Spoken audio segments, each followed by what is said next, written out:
Hello everyone, Charles Watts here, the Arsenal correspondent at Goal, joining you on Tuesday. I hope you are well. I hope you are enjoying the start to the World Cup.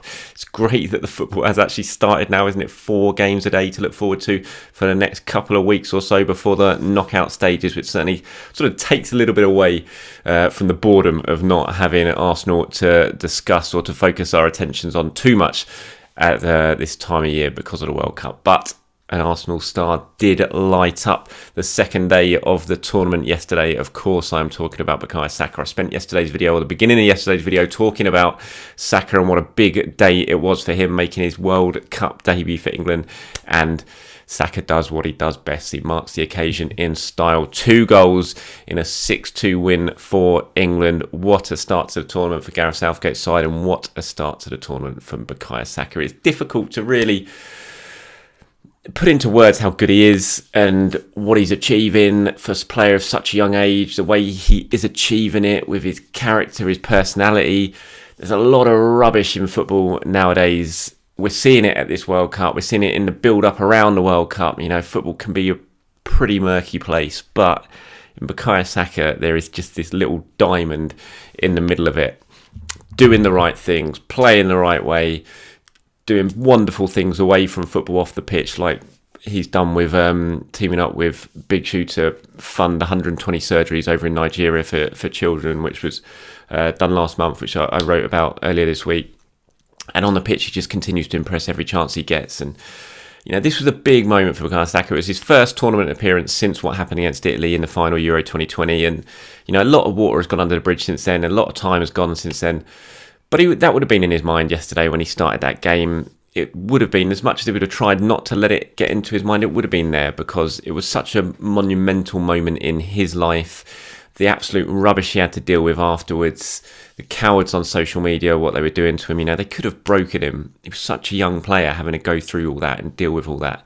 It could have broken him, but it just made him stronger, and that's the type of character he is. Then for him to go out yesterday in his first appearance in a tournament since that penalty shootout, his first ever World Cup appearance, to score 2 goals of the quality that he did and just to play so well as well, it just speaks volume for him. And I've said it before, Arsenal are so lucky to have him. Now, Bukayo Saka, don't get me wrong, he's lucky to be at Arsenal because Arsenal's a wonderful club, a wonderful institution. It's given him so much in the years. It's prepared him to be ready for professional football. So he's very lucky to be at Arsenal as well. But it works both ways. You know, Arsenal have got an absolute gem on their hands in Bukayo Saka.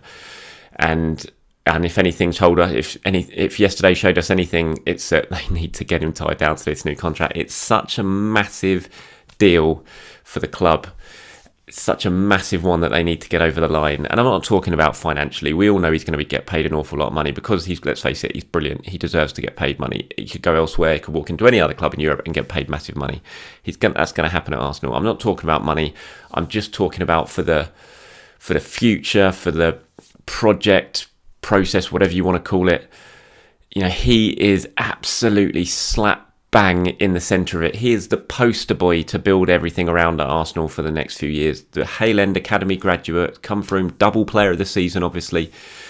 You know, he is the poster boy, as I said, and it's just a deal. It has to get done. It's so important on so many levels. Obviously, it comes to a point, obviously, when you're a club, you have to make a decision financially, and if you're totally being priced out of the market, unfortunately, that happens to. I don't think that's going to happen with Bukayo Saka. I think financially, it's going to be a deal that Arsenal can get done. They've shown they can pay absolute top dollar to players before, and you know, I just feel, you know, Saka, just getting him done, having him guaranteed there for at least another 4 or 5 years to be the absolute centre point of this rebuild.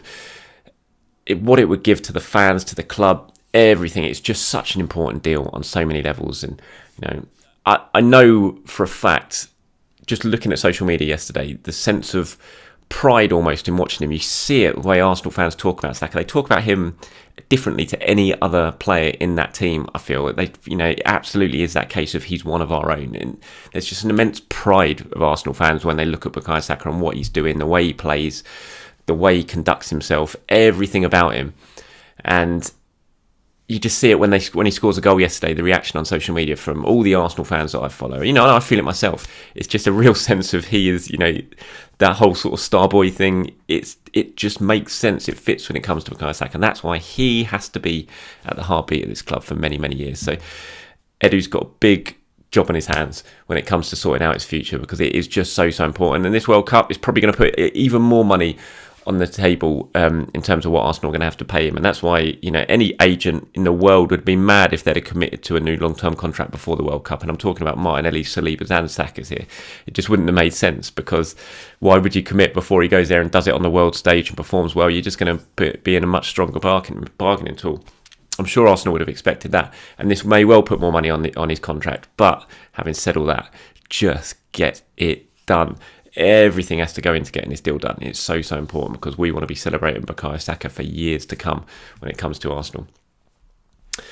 He was speaking about it afterwards yesterday, and he said, I can't describe the feeling. I'm so happy. I'm so proud. It is amazing. Just seeing that interview, the smile on his face, what it meant to him. You could see the relief. Not relief, that's the wrong word. Just the sort of the emotion escaping for him when he scored that first goal and he ran off towards the corner flag to celebrate. All the pain, all the heartache he'd endured at Wembley and what happened after that.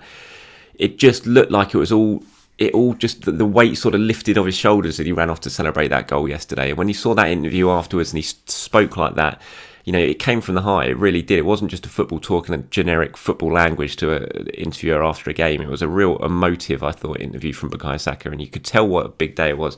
He was asked about his form and everything like that, and he said, I feel in a good place. I feel the support and love from the fans, the coaching staff and my teammates. That's all I need. I'm ready to give 100%, and I'll continue to do that every time I put the shirt on. There was spotlight on Saka yesterday going into that game, not just because of what happened against Italy, but the fact that he was picked over Phil Foden. Why that was the case, I still don't know. I don't know if Phil Foden should be in that team. For me, I said it yesterday, he should be ahead of Mason Mount in that team.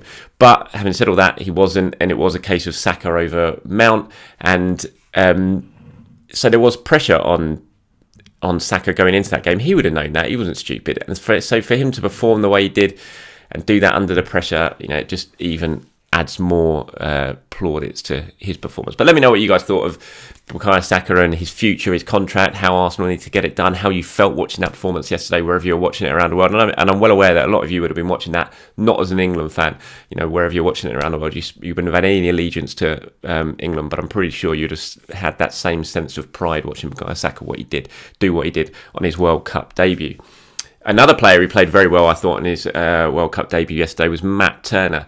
It wasn't enough to get the win for the United States, because Wales got that late equaliser through Gareth Bale's penalty at the end. What a ridiculous tackle that was to give away the penalty right at the end. I thought it was a deserved point for Wales in the end. USA were great in the first half. Wales were dreadful.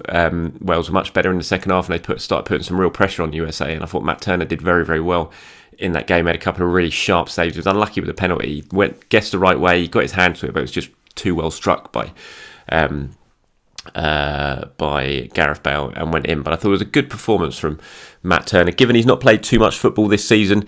I thought he looked sharp, and I like what I've seen from Matt Turner since he's moved to Arsenal. There was a little bit of doubt over him. I think we all watched him in the summer in his first couple of games. He looked a little bit nervy, understandably so, and we were all like, is this a big drop off from Ramsdale and Leno?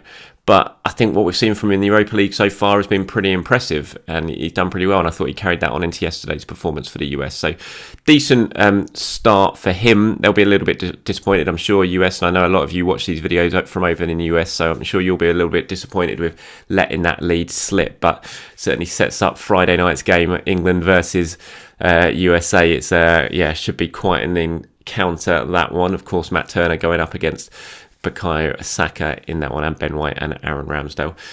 William Saliba maybe getting his first World Cup start tonight. France versus Australia should be a very entertaining game. Looking forward to watching that one, seeing how Saliba gets on. Hopefully he will start. Not entirely sure yet if he will. But if he doesn't, maybe he'll get on. We'll have to wait and see. But I'd be starting him. I think France aren't starting him. They're absolutely mad. He should be an absolute shoo-in for any team. He's such a fantastic centre-back. Cody Gakpo, I thought, was impressive yesterday. He's a player who's been heavily linked with Arsenal and other clubs. Obviously, was pretty close to actually joining Southampton in the summer. Didn't happen. And we saw Cody Gakpo play against Arsenal for PSV a couple of times. And first game at the Emirates, not great.